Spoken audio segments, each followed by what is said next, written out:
আসসালামু আলাইকুম। এটিএন বাংলা সংবাদে সবাইকে স্বাগত জানাচ্ছি নাবিলা রহমান। শুরুতেই বিআরবি কেবলস সংবাদ শিরোনাম। আওয়ামী লীগ ও এর অঙ্গ সহযোগী এবং ভাতৃপ্রতিম সংগঠনগুলোর কার্যক্রম নিষিদ্ধ করে প্রজ্ঞাপন। মাঠে নামলেই কঠোর ব্যবস্থা। পুলিশের হাতে থাকছে না মারণাস্ত্র, স্বরাষ্ট্র উপদেষ্টা। জুলাই আগস্ট গণহত্যা মামলার প্রথম তদন্ত প্রতিবেদন দাখিল। মাস্টারমাইন্ড হিসেবে শেখ হাসিনার বিরুদ্ধে 5 অভিযোগ। সব দলের মতামতেই আওয়ামী লীগের কার্যক্রম নিষিদ্ধ, প্রেস সচিব। সরকারের মদদে আওয়ামী লীগ নিষিদ্ধের নাটক।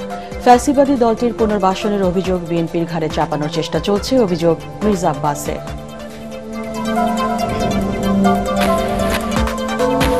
দেশ বদলের সুযোগ কাজে লাগিয়ে ভঙ্গুর স্বাস্থ্য খাতের উন্নয়ন করতে হবে, সিভিল সার্জন সম্মেলনে প্রধান উপদেষ্টা। মানসিকতার পরিবর্তন ঘটানোর তাগিদ। এবং ঈদে ট্রেনের অগ্রিম টিকিট বিক্রি শুরু 21 মে। ওই দিন পাওয়া যাবে 31 মে। অতিরিক্ত ভাড়া ও চাঁদাবাজি বন্ধে কঠোর থাকবে আইন শৃঙ্খলা বাহিনী। শুনছিলেন বিআরবি কেবলস সংবাদ শিরোনাম, এবার বিস্তারিত। গণহত্যার বিচার না হওয়া পর্যন্ত আওয়ামী লীগ ও এর অঙ্গ সহযোগী এবং ভাতৃপ্রতিম সংগঠনগুলোর কার্যক্রম নিষিদ্ধ করে প্রজ্ঞাপন জারি করেছে স্বরাষ্ট্র মন্ত্রণালয়।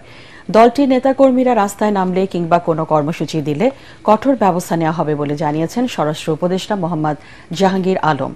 সচিবালয়ে আইন শৃঙ্খলা সংক্রান্ত বৈঠক শেষে তিনি আরও জানান, পুলিশ মারণাস্ত্র ব্যবহার করতে পারবে না, শুধু এপিবিএন এর কাছে থাকবে এ ধরনের অস্ত্র। রিপোর্টে জানাচ্ছেন মাহবুব কবির চপল। ক্ষমতা হারাবার পর এবার রাজনীতি করার অধিকার হারালো আওয়ামী লীগ।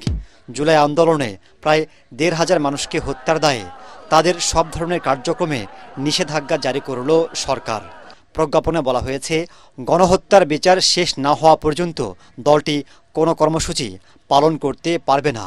উপদেষ্টা আসিফ মাহমুদ জানান, সভা সমাবেশ, গোপন বৈঠক কিংবা ফেসবুক, ইউটিউবেও আওয়ামী লীগ কর্মসূচি চালাতে পারবে না। এমনকি তাদের পক্ষে কেউ কথা বললে তার বিরুদ্ধেও মামলা করা হবে। এ বিষয়ে আইনশৃঙ্খলা বাহিনী ব্যবস্থা নেবে বলে জানান স্বরাষ্ট্র উপদেষ্টা। প্রজ্ঞাপনে যে ধরনের ইনস্ট্রাকশন আছে আমরা ওই ধরনের মধ্যেই কাজ করব। আইনে যেটা আদেশ হয়েছে যেটা ওইটা হয়েছে, আইন যেটা হয়েছে ওইটার আমরা ইমপ্লিমেন্ট করার দায়িত্ব হলো আমাদের। আপনাদের কাছে অনুরোধ করব, আপনারা যদি একটু আগে জানাই দিতে পারেন, যেমন অনেকগুলি মিছিলের কথা বললেন, তা আমরা সাথে সাথে অ্যাকশন নিয়ে নিব। আর আপনাদের জানানোর আগে যদি আমাদের ইন্টেলিজেন্সের মাধ্যমে যদি আমরা খবর পেতে পারি, আমরা অ্যাকশন নিয়ে নেব। তিনি জানান, সাবেক রাষ্ট্রপতি হিসেবে আব্দুল হামিদ প্রটোকল পান, তবে এর বাইরে অবৈধ সুবিধা নিয়ে তিনি বিদেশ গেছেন কিনা তার তদন্ত চলছে। উনি ছিলেন সেই সময় মহামান্য প্রেসিডেন্ট। সবার ক্ষেত্রে কি সব আইন প্রযোজ্য কিনা আমি তো জানি না। এই জন্য তারা ইনভেস্টিগেশন করে দেখবে যে এইটা ওনার কাছে পাসপোর্টটা রাখা বৈধ ছিল কি অবৈধ ছিল। প্রেসিডেন্টরা দেওয়ার পরেও কিন্তু তারা ওয়ারেন্ট প্রেসিডেন্টের 4 নাম্বার না কয় নাম্বারে থাকে, 4 নাম্বারে থাকে। তো তারা ওই হিসাবে কিন্তু কিছু কিছু সুযোগ সুবিধা পায়, এইটা পায়। এখন ওইটা ক্ষেত্রে কোনো প্রোটোকলের বাইরে কোনো কিছু দেওয়া হয়েছে কিনা ওইটা। এ সময় উপদেষ্টা জানান, এখন থেকে মারণাস্ত্র ব্যবহার করতে পারবে না পুলিশ। যাদের কাছে আছে ফেরত দিতে হবে। শুধু পুলিশের ইউনিট, এপিবিএন এসব অস্ত্র ব্যবহার করতে পারবে। পুলিশের হাতে যেন আর কোনো মরণাস্ত্র না থাকে, এইগুলি তাদের জমা দিয়ে দিতে হবে। সাধারণ এই অপারেশন যাতে তো মরণাস্ত্র তো তার দরকার নেই, যার যে মরণাস্ত্র দরকার নেই ওইগুলি তো দরকার নেই তার সাথে। পুলিশের ব্যাটালিয়নের কাছে থাকবে।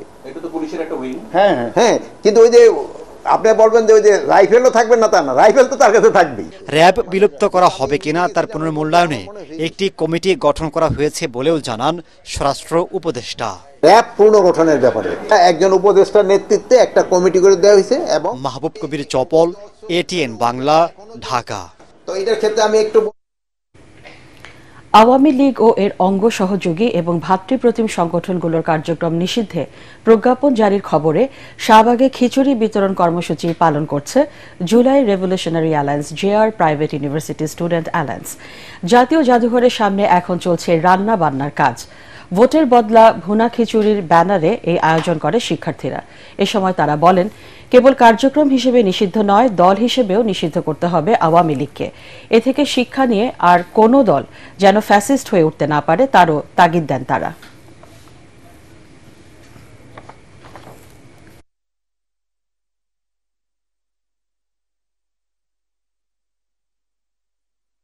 আওয়ামী লীগের যে নিষিদ্ধ হওয়ার জন্য যে কুলখানি বলি আমি এটাকে, কুলখানি এবং যে গণভোজ, সেই ভোজ অংশগ্রহণ করেছে এবং এতে আমরা সবাই খুবই আনন্দিত। সকল দলের লোকজনকে আহ্বান করে এখানে গরু জবাই এবং একটা খাসি জবাই করা হয়েছে, যার দ্বারা হচ্ছে আমরা সবাই মিলে সাংস্কৃতিক অনুষ্ঠানের সাথে আমরা খাওয়া দাওয়া করব। এটা বাংলাদেশের মানুষের, ছাত্র জনতা যারা চাচ্ছিল যে আওয়ামী লীগ যেন আর না আসে, তাদের একটা সাকসেস।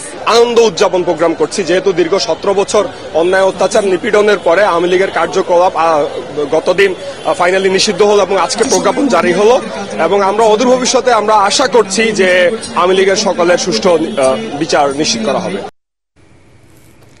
দর্শক, এই মুহূর্তে শাহবাগে আছেন সহকর্মী মাজহারুল হক মুহাজির। আমরা সরাসরি চলে যাচ্ছি তার কাছে।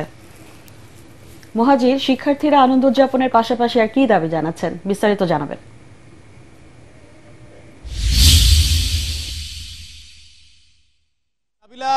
আর কি দাবি জানাচ্ছেন বলতে গেলে এখন তো ওদের প্রাথমিক যেটা, এটাকে ওরা আসলে ইতিবাচক হিসেবেই দেখছে, এবং আপনি জানেন যে আওয়ামী লীগের সকল কার্যক্রম নিষিদ্ধ হয়েছে। এর পরপরই কিন্তু যে আজকে যে প্রজ্ঞাপন জারি হলো, সেই প্রজ্ঞাপন জারির পর থেকে কিন্তু তাদের উচ্ছ্বাস উল্লাস দুটোই আরো বেড়ে গেছে। এবং আমি যদি আপনাদেরকে একটু দেখাই, যে আপনারা দেখতে পাচ্ছেন যে জুলাই রেভলিউশনারি অ্যালায়েন্স, জেআরএ এবং প্রাইভেট বিশ্ববিদ্যালয়ের সংগঠন পুনাবের সহযোগিতায় আজকে এই আয়োজনটি মূলত করা হচ্ছে শাহবাগে। এবং আপনারা দেখতে পাচ্ছেন যে এখন সাংস্কৃতিক আয়োজন চলছে। মূলত তারা একটা ব্যানারে মূলত এই আয়োজনটি করছে। তারা বলছে যে ভোটের বদলা ভুনা খিচুড়ি, এমন একটি ব্যানারে তারা মূলত আজকের এই আয়োজনটি করে। এবং সেখানে কিন্তু আমরা দেখতে পাচ্ছি যে এখানে শিক্ষার্থীদের, বিশেষ করে প্রাইভেট বিশ্ববিদ্যালয়ের শিক্ষার্থীদের একটা ব্যাপক উপস্থিতি রয়েছে। এবং নাবিল, আপনি জানেন যে এই যে জুলাই অভ্যুত্থান, সেই জুলাই অভ্যুত্থানে কিন্তু সবচেয়ে বেশি যদি কারোর অবদান থেকে থাকে, সেখানে কিন্তু প্রাইভেট বিশ্ববিদ্যালয়ের শিক্ষার্থীদের অবদানকে অস্বীকার করার কোনো উপায় নেই। এবং সেই জায়গা থেকেই তারা অনেকদিন ধরেই দাবি জানিয়ে আসছিল সকলের সাথে। তারা যে জুলাই ঐক্য গড়েছে, সেই জুলাই ঐক্যের ব্যানারেও তারা অনেকবার প্রোগ্রাম করেছে, সেখান থেকে কিন্তু তারা বলেছে। এবং আমি যদি একটু আপনাকে দেখাই যে এখন কিন্তু মূলত খিচুড়ি রান্নাবান্না চলছে নাবিলা, এখনো খিচুড়ি রান্নাবান্না চলছে। এবং খিচুড়ি কিন্তু এখানে পরিবেশন করা হবে, এমনটাই আমাদেরকে এখানে জানিয়েছেন এই জেআরএ এবং পুনাবের যারা সদস্য রয়েছেন, তারা কিন্তু আমাদেরকে জানিয়েছেন যে আর কিছুক্ষণের মধ্যেই যে খিচুড়ি হয়ে গেলে সেখানে তারা খিচুড়ি বিতরণ করবেন। এবং সেটা আসলে গণমানুষের জন্য, এখানে যারা আছেন তারা সবাইকেই খিচুড়ি বিতরণ করবেন। এবং আমরা কিন্তু দেখতে পাচ্ছি যে এরই মধ্যে তাদের কার্যক্রম প্রক্রিয়া শুরু হয়ে গেছে। তারা সেই খিচুড়ি প্যাকেটিং করতে ব্যস্ত আপাতত সময় পার করছেন। এবং যারা মূলত আসলে এখানে অংশ নিয়েছেন, তাদেরকে তারা খিচুড়ি দিবেন। এবং এর পাশাপাশি যারা খেটে খাওয়া মানুষ রয়েছেন, তাদেরকে তারা বিতরণ করবেন, এমনটাই আমাদেরকে বলেছেন। এবং সেখান থেকে কিন্তু তারা বলছেন যে এটা আসলে তাদের একটা আনন্দ উদযাপন। এই উদযাপনটা আসলে কেন এরকম প্রশ্ন যদি আমরা তাদেরকে রাখি, তারা আমাদেরকে বলেন যে এই যে আয়োজনটা, আপনারা পেছনে দেখতে পাচ্ছেন যে শেখ হাসিনার মতো শাড়ি, সাবেক প্রধানমন্ত্রী যিনি, তার মতো করে শাড়ি, তার মাথার মধ্যে একটি কালো কাপড় দিয়ে তাকে ফাঁসিতে ঝোলানো হচ্ছে, এমন একটা প্রতীকও কিন্তু এখানে ঝুলানো হচ্ছে। এবং তাকে বলা হচ্ছে যে এটা হচ্ছে স্বৈরাচারের প্রতীক, যে স্বৈরাচার 15 বছর ধরে বাংলাদেশে যে একনায়কতন্ত্র কায়েম করতে চেয়েছিল, তার আসলে প্রতীক। এবং এর থেকে রাজনৈতিক দলগুলোকেও কিন্তু শিক্ষা নেওয়ার তাগিদ তারা দিয়েছেন। এবং পাশাপাশি আজকে এই মঞ্চ থেকে তারা বলছেন যে এখান থেকে প্রাইভেট বিশ্ববিদ্যালয় এবং মাদ্রাসার শিক্ষার্থী যারা রয়েছেন, তাদের যেন অবদানটাকে কখন অস্বীকার করা না হয়, এই দাবি তারা তুলছেন। এবং নাবিল, আপনাকে আরেকটা বিষয় জানিয়ে রাখতে চাই, বলা হয়েছিল যে প্রজ্ঞাপন জারির পর বিশাল আনন্দ মিছিল করবে ফ্যাসিবাদ বিরোধী জাতীয় ঐক্য, সেটার কিন্তু এখন পর্যন্ত কোনো খবর আমাদের কাছে নেই। তবে আমরা জাতীয় নাগরিক পার্টির সিনিয়র নেতাদের সঙ্গে যোগাযোগ করেছি, তারা বলছেন যে তাদের মিটিং চলছে, তারা কিভাবে আনন্দ মিছিলটা করবেন সেটা হয়তো বা আর কিছুক্ষণের মধ্যেই জানা যাবে। নাবিলা, ধন্যবাদ মুহাজির আপনাকে। শাহবাগ থেকে কথা বলছিলেন আমাদের রিপোর্টার মাজহারুল হক মুহাজির। জুলাই আগস্টের মানবতা বিরোধী অপরাধে মাস্টারমাইন্ড সাবেক প্রধানমন্ত্রী শেখ হাসিনার বিরুদ্ধে 5টি অভিযোগ এনে চূড়ান্ত তদন্ত প্রতিবেদন জমা দিয়েছে আন্তর্জাতিক অপরাধ ট্রাইব্যুনালের তদন্ত সংস্থা। রাজাকার সম্বোধন করে আন্দোলনের উস্কানি দেয়া ও সরাসরি হত্যার নির্দেশনা দেওয়ারও অভিযোগ আনা হয়েছে তার বিরুদ্ধে। এছাড়া শেখ হাসিনা বিভিন্ন সরকারি স্থাপনায় দলীয় লোক দিয়ে আগুন লাগিয়ে আন্দোলনকারীদের ওপর দায় চাপিয়েছেন বলে তথ্য উঠে এসেছে প্রতিবেদনে। চিফ প্রসিকিউটর তাজুল ইসলাম জানান, অডিও ভিডিও সহ বিভিন্ন প্রমাণ, ভুক্তভোগী ও শহীদ পরিবারের জবানবন্দি এবং নিহত আহতদের শরীর থেকে পাওয়া আলামতের ভিত্তিতে তদন্ত প্রতিবেদন দেওয়া হয়েছে। আরও জানাচ্ছেন মুশফিকুর রহমান। মুক্তিযুদ্ধ সন্তান নাতিপুতিরা কেউ মেধাবী না, যত রাজাকারের বাচ্চারা নাতিপুতি হলো মেধাবী, তাই না? 24-এর 14 জুলাই তৎকালীন প্রধানমন্ত্রী শেখ হাসিনার এই বক্তব্যের পর ক্ষোভে ফুঁসে ওঠে রাজপথ। তাৎক্ষণিক প্রতিক্রিয়া জানায় আন্দোলনকারীরা। কোটা সংস্কার আন্দোলন রূপ নেয় সরকার পতনের এক দফা দাবিতে। বাংলাদেশ সাক্ষী হয় আরেক বর্বরচিত অধ্যায়ের। আন্দোলনকারীদের উপর আইনশৃঙ্খলা বাহিনী সহ আওয়ামী লীগ, ছাত্রলীগ অস্ত্র নিয়ে হামলা করে। নির্বিচারে গুলি করে হত্যা করা হয় প্রায় 1,500 মানুষ। মানবতা বিরোধী এসব অপরাধের অকাট্য প্রমাণ মিলেছে আন্তর্জাতিক অপরাধ ট্রাইব্যুনালের তদন্ত সংস্থার প্রতিবেদনে, যাতে শেখ হাসিনাকে এই হত্যাকাণ্ডের মাস্টার মাইন্ড উল্লেখ করা হয়েছে। জুলাই গণ অভ্যুত্থান চলাকালীন সময়ে দেশব্যাপী সংগঠিত যে মানবতা বিরোধী অপরাধ, হত্যাকাণ্ড, গুলি করে আহত করা, লাশ পুড়িয়ে দেওয়ার মতো যে সমস্ত অমানবিক কর্মকাণ্ড হয়েছিল, সমস্ত বিষয়গুলো তদন্ত করে তদন্তের প্রধান মাস্টার মাইন্ড এবং হুকুমদাতা হিসাবে, সুপিরিয়র কমান্ডার হিসাবে শেখ হাসিনার বিরুদ্ধে তদন্ত রিপোর্ট দাখিল করেছেন। টার্গেট করে শিশু হত্যা, নারীদের ওপর হামলা, আহতদের চিকিৎসা নিতে বাধা দেওয়ার প্রমাণ উঠে এসেছে তদন্ত প্রতিবেদনে। প্রায় 1,500 লোককে হত্যা করা হয়েছিল। এই রিপোর্টের প্রাপ্ত তথ্য অনুযায়ী 25,000-এর অধিক মানুষকে গুলি করে আহত করা হয়েছিল। এই রিপোর্টে প্রাপ্ত তথ্য অনুযায়ী নারীদের উপরে বিশেষভাবে সহিংসতা করা হয়েছিল। এই রিপোর্টে আমরা আরও পেয়েছি টার্গেট করে শিশুদেরকে হত্যা করা হয়েছিল। আমরা এই রিপোর্টে পেয়েছি যে হত্যাকাণ্ডের পরে লাশ এবং জীবিত মানুষকে একত্রিত করে পুড়িয়ে দেওয়া হয়েছিল। যারা শহীদ হয়ে গিয়েছে তাদের পোস্টমর্টেম করতে বাধা দেওয়া হয়েছিল, ডাক্তারদেরকে চিকিৎসা দিতে বাধা দেওয়া হয়েছিল। হাসপাতালে প্রধান আসামি শেখ হাসিনা নিজে গিয়ে সেখানে চিকিৎসকদের বলেছিলেন যে এই সমস্ত ভর্তি রোগীদের যেন কোনো চিকিৎসা দেয়া না হয়। এসব ঘটনায় শেখ হাসিনার পাশাপাশি সাবেক স্বরাষ্ট্রমন্ত্রী আসাদুজ্জামান খান কামাল ও সাবেক আইজিপি আব্দুল আল মামুনেরও জড়িত থাকার প্রমাণ পাওয়া গেছে বলে জানান চিফ প্রসিকিউটর। শেখ হাসিনার বিরুদ্ধে কমন রেসপন্সিবিলিটির দায়ে তদন্ত রিপোর্ট আমরা পেয়েছি, কিন্তু সারা দেশব্যাপী যে অজস্র হত্যাকাণ্ড হয়েছে, অঞ্চল ভিত্তিক যে হত্যাকাণ্ডগুলো হয়েছে, সেগুলোর নিখুঁত তদন্ত অব্যাহত আছে এবং এটা থাকবে। কিন্তু সুপিরিয়র রেসপন্সিবিলিটির দায়ে শেখ হাসিনা সহ এই 3 জনের বিচার, এই প্রক্রিয়াটা এখন থেকেই শুরু হয়ে যাবে। এটি শেখ হাসিনার বিরুদ্ধে আন্তর্জাতিক অপরাধ ট্রাইব্যুনালে দাখিল হওয়া প্রথম প্রতিবেদন। আগামী 2 থেকে 3 সপ্তাহের মধ্যে অভিযোগপত্র ট্রাইব্যুনালে জমা দেওয়া হবে বলে জানান চিফ প্রসিকিউটর। এরপর পরই শুরু হবে আনুষ্ঠানিক বিচার কাজ। মুশফিকুর রহমান, এটিএন বাংলা, ঢাকা। বিচার না হওয়া পর্যন্ত আওয়ামী লীগের কার্যক্রম নিষিদ্ধ করায় গোটা দেশে স্বস্তি ফিরে এসেছে বলে মন্তব্য করছেন প্রধান উপদেষ্টার প্রেস সচিব শফিকুল আলম। এ বিষয়ে বৈশ্বিক সমর্থন আছে জানিয়ে তিনি বলেন, সব রাজনৈতিক দলের সাথে আলাপ করেই দলটির কার্যক্রম নিষিদ্ধের সিদ্ধান্ত নেওয়া হয়েছে। রাজধানীতে মিট দ্য রিপোর্টার্সে তিনি আরও বলেন, প্রধান উপদেষ্টা ড ইউনূসের কোনো ব্যক্তিগত সম্পত্তি নেই। বিস্তারিত জানাচ্ছেন সৈয়দ রিয়াজ। রাজধানীর সেগুনবাগিচায় ঢাকা রিপোর্টার্স ইউনিটি আয়োজিত মিট দ্য রিপোর্টার্সে সাংবাদিকদের মুখোমুখি হন প্রধান উপদেষ্টার প্রেস সচিব মোহাম্মদ শফিকুল আলম। আমাদের সংবিধানে ফ্রিডম অফ স্পিচটা ওয়েল প্রোটেক্টেড। তিনি বলেন, পতিত সরকারের আমলে দেশের বিভিন্ন গণমাধ্যমে অপসাংবাদিকতা তদন্তে জাতিসংঘের বিশেষজ্ঞ দলকে আমন্ত্রণ জানানো হবে। মাওলানা সাঈদীর মৃত্যুর ভার্ডিকের পরে আপনি দেখেন কি বড় একটা হত্যাযজ্ঞ হয়েছে, বা আপনি হেফাজতের ক্র্যাকডাউনের পরে কি ভয়াবহ ক্র্যাকডাউনে কি ভয়াবহ হত্যাযজ্ঞ হয়েছে। তো ওই সময় এই জার্নালিস্টদের রোলটা কি ছিল, এটা নিয়ে কোথায় কোথায় জার্নালিজমের ফেলিউর হয়েছে, সেটা নিয়ে আমরা ইউএন-এর কাছে একটা চিঠি দিব। আমরা চাবো যে তারা একটু এটা নিয়ে রিভিউ করতে। এক প্রশ্নের জবাবে শফিকুল আলম বলেন, প্রধান উপদেষ্টা ডক্টর মোহাম্মদ ইউনূসের ব্যক্তিগত সম্পত্তি নিয়ে অপপ্রচার চলছে। গ্রামীণ এমপ্লয়মেন্ট, গ্রামীণ ওয়ালেট বা কি জন্য বললেন ইউনিভার্সিটি, আপনি প্রত্যেকটা জিনিসে ইনভেস্টিগেট করেন যে এইখানে প্রফেসর ইউনূস বা ওনার ইন্টারিম গভর্নমেন্ট মিনিমাম কোনো ইনফ্লুয়েন্স করেছেন কিনা। 2009 সালে অ্যাপ্লিকেশন করেছিলেন শেখ হাসিনা গভর্নমেন্টের ওইখানে, তারা তো অ্যাপ্রুভাল দেন নাই। তো এখন এসে যদি 2024 সালের পরে এসে যদি উনি ম্যান পাওয়ারের গ্রামীণ এমপ্লয়মেন্ট যদি ম্যান পাওয়ারের যদি অ্যাপ্রুভাল পান, এটার মধ্যে অন্যায়টা কিসে? দেশের ইতিহাসে শেখ হাসিনা গুমের সূচনা করেছে জানিয়ে প্রেস সচিব বলেন, মানবাধিকার লঙ্ঘন ও ভোটাধিকার কেড়ে নেয়ার দায়ে আওয়ামী লীগের কার্যক্রম নিষিদ্ধ হয়েছে। আমরা যেই ডিসিশনটা নিয়েছি এটা ইউনিভার্সালি অ্যাকসেপ্টেড হয়েছে।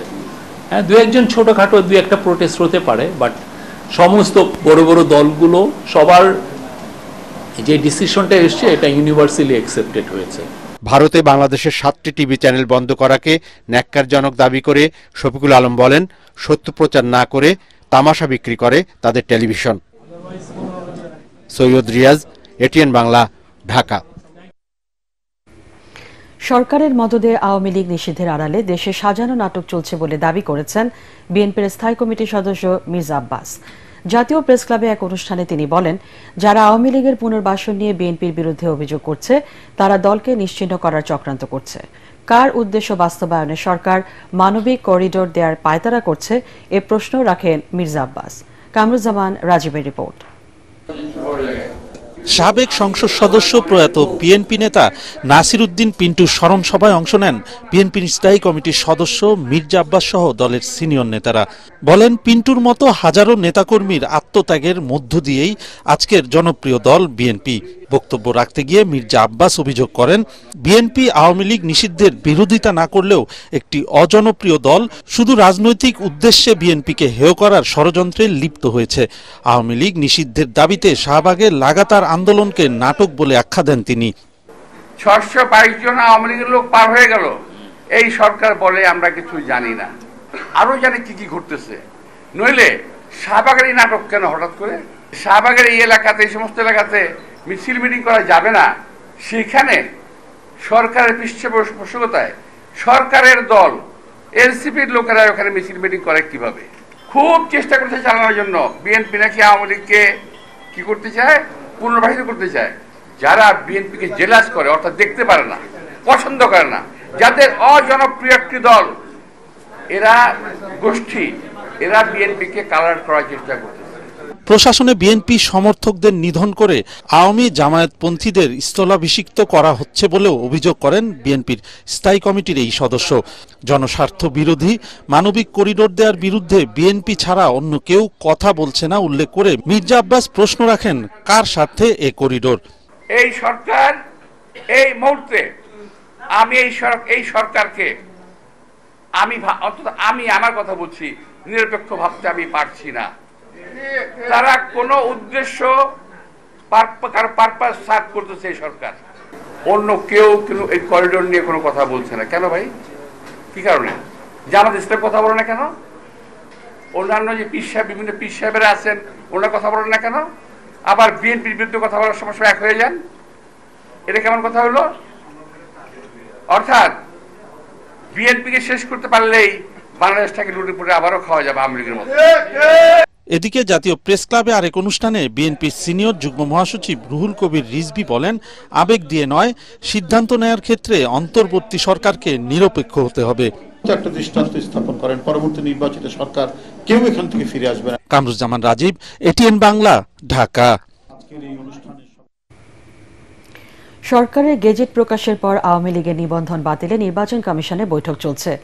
দুপুরে প্রজ্ঞাপন জারির পর দলটির নিবন্ধনের বিষয়ে সিদ্ধান্ত নেওয়া হবে বলে জানান প্রধান নির্বাচন কমিশনার এএমএম নাসির উদ্দিন। এর আগে নির্বাচন কমিশনে বাংলাদেশের আগামী নির্বাচন নিয়ে সার্বিক পরিস্থিতি পর্যবেক্ষণ করতে আসে যুক্তরাষ্ট্রের দ্য কার্টার সেন্টারের প্রতিনিধি দল।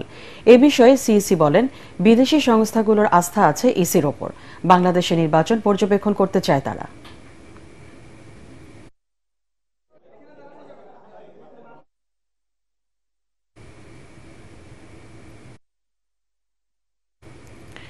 সংস্কারের মাধ্যমে জবাবদিহিমূলক রাষ্ট্র পুনর্গঠনে রাজনৈতিক দলগুলোকে ভূমিকা রাখার আহ্বান জানিয়েছেন জাতীয় ঐক্যমত্য কমিশনের সহ সভাপতি অধ্যাপক ডক্টর আলী রিয়াজ।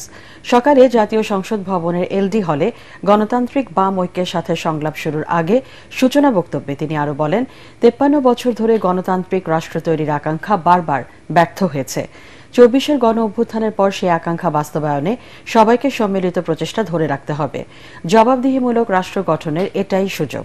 এ সময় গণতান্ত্রিক বাম ঐক্যের নেতারা বলেন, সংস্কারের পক্ষে আছে তাদের জোট, তবে সেই সংস্কারে সমাজতন্ত্রের রূপরেখা থাকা উচিত বলে মনে করেন তারা।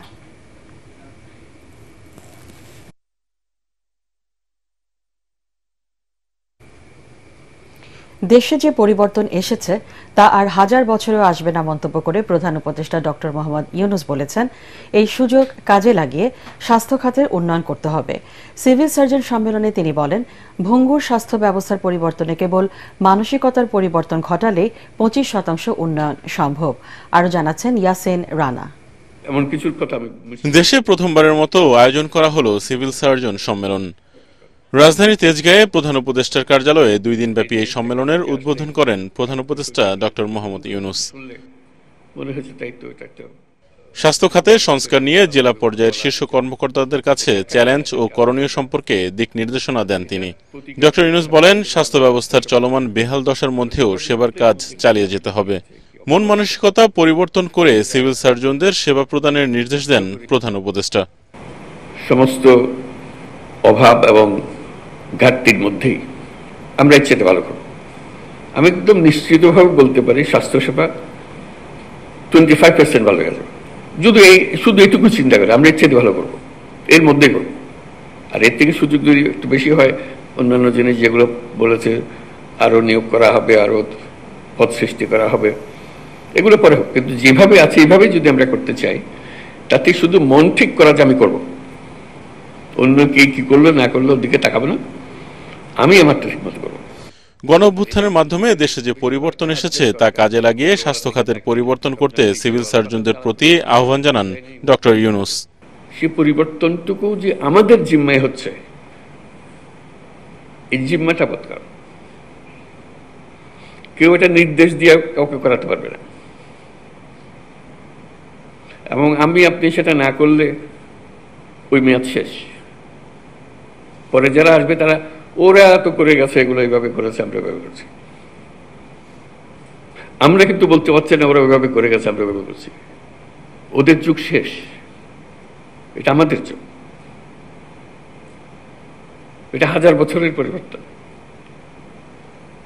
এই 1000 বছরের পরিবর্তন আমাদের হাত দিয়ে হচ্ছে, আমাদেরকে সে সুযোগ করে দিয়েছে। স্বাস্থ্য ব্যবস্থার পরিবর্তন করতে না পারলে ভবিষ্যৎ প্রজন্মের কাছে দায়বদ্ধতা থেকে যাবে বলেও জানান প্রধান উপদেষ্টা ডক্টর মোহাম্মদ ইউনূস। ইয়াসিন রানা, এটিএন বাংলা, ঢাকা। বাংলাদেশ, নেপাল, ভুটান এবং ভারতের উত্তর পূর্বাঞ্চলীয় 7টি রাজ্যের মধ্যে একটি সমন্বিত অর্থনৈতিক কৌশল গড়ে তোলার আহ্বান জানিয়েছেন প্রধান উপদেষ্টা ডক্টর মোহাম্মদ ইউনূস।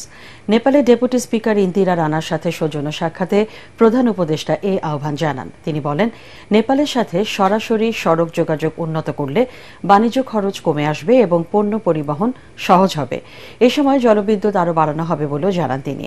ভারতের উত্তর পূর্বাঞ্চলীয় রাজ্যগুলোর কথা উল্লেখ করে ডক্টর ইউনূস বলেন, আলাদা হওয়ার চেয়ে একসাথে কাজ করলে আরও বেশি কিছু অর্জন করা সম্ভব।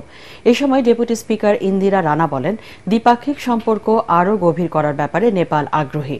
অর্থনৈতিক অংশীদারিত্ব জোরদারের পাশাপাশি দুই দেশের জনগণের মধ্যে যোগাযোগ বাড়ানোর উপরও গুরুত্ব দেওয়া হয়।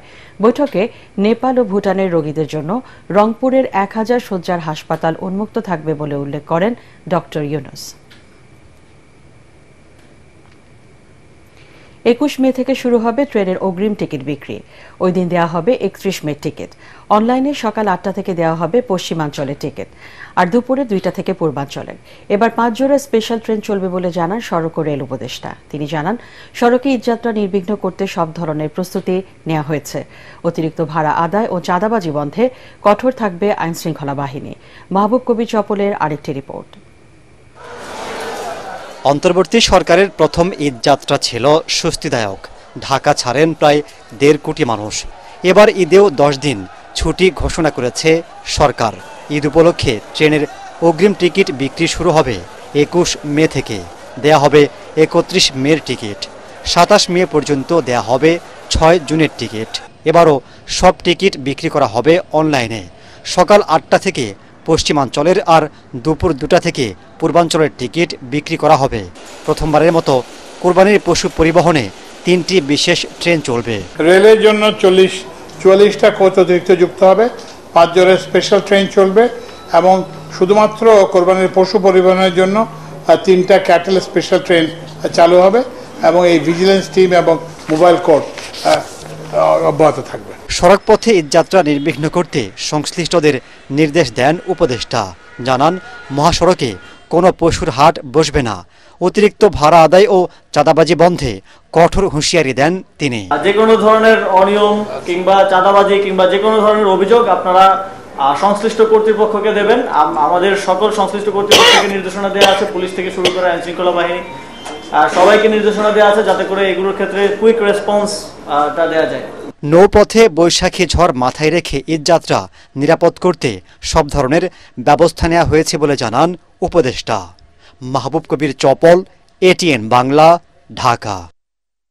জুলাই শহীদ স্মৃতি ফাউন্ডেশনের প্রধান নির্বাহী লেফটেন্যান্ট কর্নেল অবসরপ্রাপ্ত কামাল আকবর এবং কোষাধ্যক্ষ ওয়াকার আহমেদের পদত্যাগের দাবিতে মানববন্ধন ও বিক্ষোভ মিছিল করেছে শহীদ ও আহতদের পরিবারের সদস্যরা। শাহবাগে জুলাই শহীদ স্মৃতি ফাউন্ডেশন কার্যালয়ের সামনে এই কর্মসূচি পালন করে পদত্যাগের জন্য 48 ঘণ্টার আলটিমেটাম দিয়েছেন তারা। ফাউন্ডেশনের শীর্ষ এই 2 পদের শহীদ পরিবার থেকে যোগ্য ব্যক্তিদের নিয়োগ দেওয়ার দাবি জানান তারা।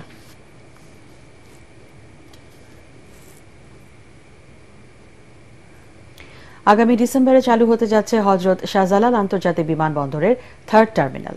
বেসামরিক বিমান চলাচল কর্তৃপক্ষ বেবি চক চেয়ারম্যান জানিয়েছেন, আন্তর্জাতিক মানের সেবা দিতে প্রস্তুত 3rd টার্মিনাল। চলছে শেষ মুহূর্তের কাজ। তবে একটি মাত্র রানওয়ে ও সুষ্ঠু পরিকল্পনার অভাবে যাত্রী সেবার সক্ষমতা নিয়ে প্রশ্ন এভিয়েশন বিশেষজ্ঞদের। তরিক ইসলামের রিপোর্ট।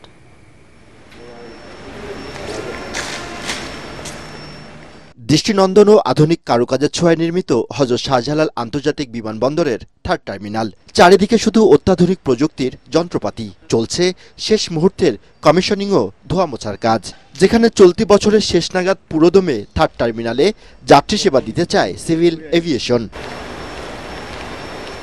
3rd টার্মিনালকে কেন্দ্র করে এরই মধ্যে বাংলাদেশে ফ্লাইট পরিচালনার আগ্রহ দেখিয়েছে বহু আন্তর্জাতিক এয়ারলাইন্স, যা ইতিবাচক বলছেন এ খাত সংশ্লিষ্টরা।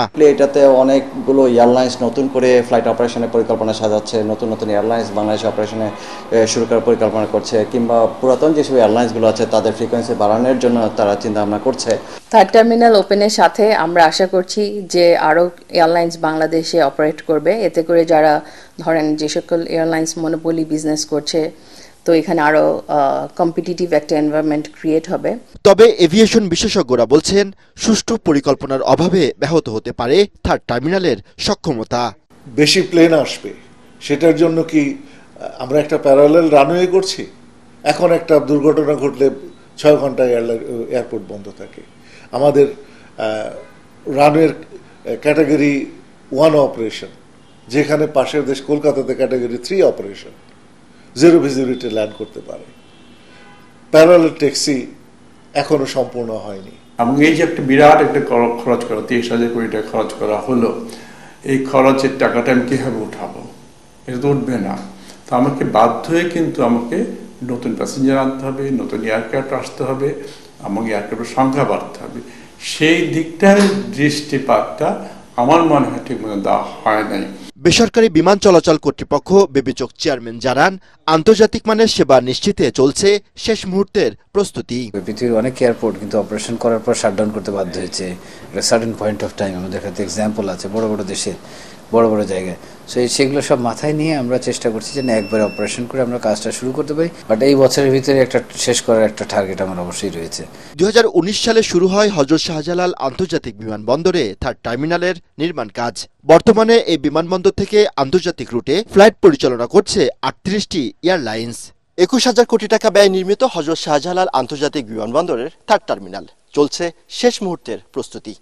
সবকিছু ঠিক থাকলে চলতি বছরের শেষ নাগাদ পুরোদমে অপারেশনে আসবে এই অত্যাধুনিক টার্মিনালটি, যার মাধ্যমে সেবা দেওয়া সম্ভব হবে 1,20 লাখ যাত্রীকে। অত্যাধুনিক এই টার্মিনালকে কেন্দ্র করে এরই মধ্যে বাংলাদেশে অপারেশন চালু করার আগ্রহ দেখেছে অনেক আন্তর্জাতিক উড়োজাহাজ কোম্পানি। তরিক ইসলাম, এটিএন বাংলা, হযরত শাহজালাল আন্তর্জাতিক বিমানবন্দর। আল আরাফা ইসলামী ব্যাংক অর্থ সংবাদ।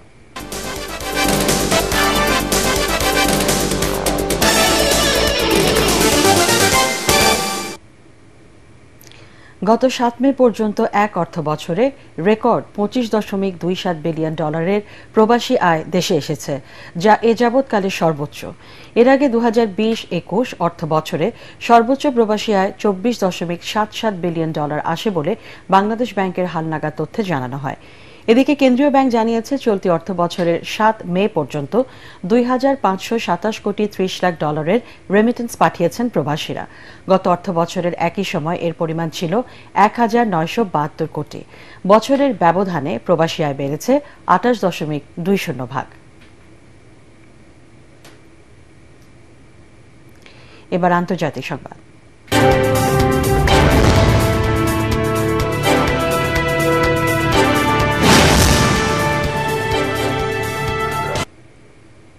মার্কিন প্রেসিডেন্ট ডোনাল্ড ট্রাম্পের আহ্বানে রুশ প্রেসিডেন্ট ভ্লাদিমির পুতিনের সঙ্গে যুদ্ধবিরতির আলোচনা করতে আজ তুরস্কে যাচ্ছেন ইউক্রেনের প্রেসিডেন্ট ভলোদিমির জেলেনস্কি। সামাজিক যোগাযোগ মাধ্যম এক্সে দেয়া পোস্টে জানান, একটি সম্পূর্ণ এবং স্থায়ী যুদ্ধবিরতি আশা করছেন তিনি। এর আগে প্রেসিডেন্ট ভ্লাদিমির পুতিনের সঙ্গে সাক্ষাৎ করতে ইউক্রেনের প্রেসিডেন্টের ওপর চাপ দেন ট্রাম্প। ভারত পাকিস্তানের অস্ত্র বা সমর যুদ্ধ শেষ হলেও এখনো থামেনি স্নায়ুযুদ্ধ। পাল্টাপাল্টি হামলায় নিজেদের জয় পরাজয় আর সফলতার পরস্পর বিরোধী দাবি করে চলেছে দুদেশ। যুদ্ধবিরতির পর একদিকে ভারত পাকিস্তানের হতাহত ও ক্ষয়ক্ষতি প্রকাশ পেলেও তাদের পাল্টাপাল্টি বক্তব্যের কারণে মিলছে না প্রকৃত চিত্র। এদিকে স্বাভাবিক হতে শুরু করেছে কাশ্মীরের জীবনযাত্রা। যুদ্ধের ভয়ে প্রাণ ভয়ে পালিয়ে যাওয়া বাসিন্দারা ফিরছেন নিজ গৃহে। বিস্তারিত শরীফুল ইসলামের প্রতিবেদনে। ভারতের সাথে যুদ্ধবিরতি হলেও পাকিস্তানে গেল দুদিন ধরে বর্ণিল আয়োজনে বিজয় উদযাপন করছেন দেশটির নাগরিকরা। সীমান্ত ঘেঁষা পাঞ্জাবের রাজধানী লাহোরে আতশবাজি ও পটকা ফুটিয়ে আনন্দ উল্লাসে মাতেন সর্বস্তরের মানুষ। পাকিস্তানের পাল্টা আক্রমণে কোণঠাসা হয়ে ভারত যুদ্ধবিরতিতে গেছে মন্তব্য করে নিজেদের বিজয় দাবি করেন পাকিস্তানিরা। আমরা ভারতের বিরুদ্ধে পাকিস্তানের ঐতিহাসিক বিজয় উদযাপন করেছি। আমাদের বাজপাখিরা ভারতের 28টি স্থানে সফল হামলা চালিয়ে তাদের ঘায়েল করেছে। আমাদের সাহসী সেনাবাহিনীর জন্য গর্ববোধ করি। ভারত পাকিস্তানের মধ্যে মাত্র 4 দিনের অঘোষিত যুদ্ধের অবসান হলেও এখন ভেসে উঠছে দুদেশের ক্ষয়ক্ষতির চিত্র। তবে এ নিয়েও চিরশত্রু দেশ দুটির পাল্টাপাল্টি দাবির কারণে হতাহত এবং ক্ষয়ক্ষতির প্রকৃত চিত্র জানতে পারছে না বিশ্ব। পাকিস্তানের সামরিক বাহিনী জানায়, ভারত তাদের 60টি এলাকায় 24টি আঘাত এনেছে। এতে 33 জন পাকিস্তানি বেসামরিক নাগরিক নিহত ও 76 জন আহত হয়েছেন। এর জবাবে তাদের পাল্টা হামলায় 5টি ভারতীয় যুদ্ধ বিমান ভূপাতিত, ভারতীয় ব্রিগেড সদর দপ্তর, বিমান ঘাঁটি ও গুরুত্বপূর্ণ স্থাপনা গুড়িয়ে দেওয়া হয়েছে। এতে ভারতের অর্ধশতাধিক সৈন্যের প্রাণহানির তথ্য দিয়েছে Pakistan. Missiles and drone attack. 7 মে আমরা ভারতের আগ্রাসন সফলভাবে প্রতিরোধ করি। ভারতের হামলার জবাবে পাকিস্তানের অপারেশন বুনিয়ানুম মারসুসে 3টি বিমান ঘাঁটি সহ গুরুত্বপূর্ণ অবকাঠামো ধ্বংস করেছে। অন্যদিকে অপারেশন সিঁদুরে ভারতের 5 সৈন্য নিহত হয়েছে স্বীকার করে দেশটির সশস্ত্র বাহিনী জানায়, এতে পাকিস্তানের 35-40 জন সৈন্য এবং শতাধিক সন্ত্রাসী নিহত হয়েছে। 9 টেরর হাবস। আমরা সন্ত্রাসীদের লক্ষ্য করে হামলা করেছি, কিন্তু পাকিস্তানের জবাবের লক্ষ্য ছিল আমাদের বেসামরিক ও সামরিক অবকাঠামো। আমরা পাল্টা হামলায় লাহোরের রাডার স্থাপনা ধ্বংস করেছি। এদিকে যুদ্ধবিরতির পর পাকিস্তান শাসিত কাশ্মীরে স্বাভাবিক হচ্ছে জীবনযাত্রা। নিজ বাড়িতে ফিরছেন প্রাণ ভয়ে পালিয়ে যাওয়া মানুষেরা। আমাদের শিশুরা আতঙ্কিত ও মানসিকভাবে ক্ষতিগ্রস্ত হয়েছে। এখন আমরা ঘরে ফিরলেও আন্তর্জাতিক সম্প্রদায়কে আমাদের পাশে দাঁড়ানোর অনুরোধ করছি। ভারত ও পাকিস্তানের মধ্যে যুদ্ধবিরতির পেছনে নিজের অবদানের কথা উল্লেখ করে কাশ্মীর নিয়ে দেশ দুটির মধ্যে 1000 বছরের বিরোধ মেটানোর আগ্রহ দেখিয়েছেন ডোনাল্ড ট্রাম্প। তবে এই অঞ্চলে চীনের আধিপত্য ঠেকাতেই কি কাশ্মীর নিয়ে নাক গলাচ্ছেন মার্কিন প্রেসিডেন্ট, এমন প্রশ্ন বিশ্লেষকদের। শরীফুল ইসলাম, এটিএন বাংলা।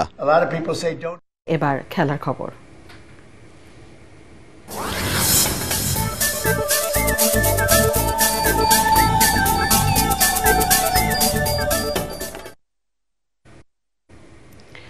বাংলাদেশ ক্রিকেট দলের নতুন পেস বোলিং কোচ হিসেবে নিয়োগ পেলেন অস্ট্রেলিয়ার শন টেট। 2027 সালের নভেম্বর পর্যন্ত তার সঙ্গে চুক্তি করেছে বিসিবি। এ মাসের শেষের দিকে বাংলাদেশ দলের সঙ্গে যোগ দেওয়ার কথা রয়েছে ৪২ বছর বয়সী এই সাবেক অজি পেসারের। এর আগে পাকিস্তান, ওয়েস্ট ইন্ডিজ ও আফগানিস্তানের বোলিং কোচের দায়িত্ব পালন করেছেন তিনি। বাংলাদেশের ফ্র্যাঞ্চাইজি লিগ বিপিএলেও কোচের অভিজ্ঞতা রয়েছে টেইটের। অস্ট্রেলিয়ার হয়ে ২০০৭ ওয়ানডে বিশ্বকাপ জয়ী দলের সদস্য ছিলেন সাবেক এই ফাস্ট বোলার। দেশের জার্সিতে ৫৯টি ম্যাচ খেলেন তিনি।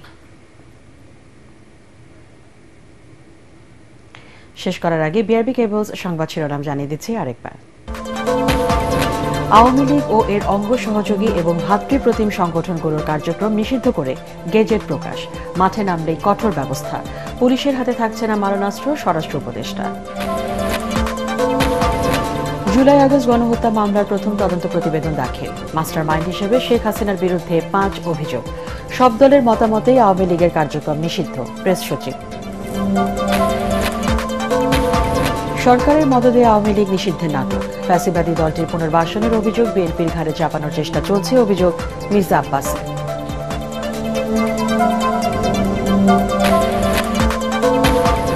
দেশ বদলের সুযোগ কাজে লাগিয়ে ভঙ্গুর স্বাস্থ্য খাতের উন্নয়ন করতে হবে, সিভিল সার্জন সম্মেলনের প্রধান উপদেষ্টা। মানসিকতার পরিবর্তন ঘটানোর তাগিদ।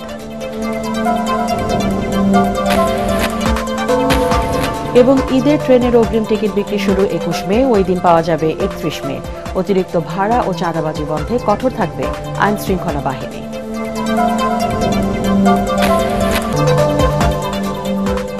পরবর্তী সংবাদ দেখার আমন্ত্রণ জানিয়ে এখনকার মতো শেষ করছি। এটিএন বাংলা সংবাদ ইউটিউবে দেখুন, ব্রাউজ করুন youtube/ATN Bangla News।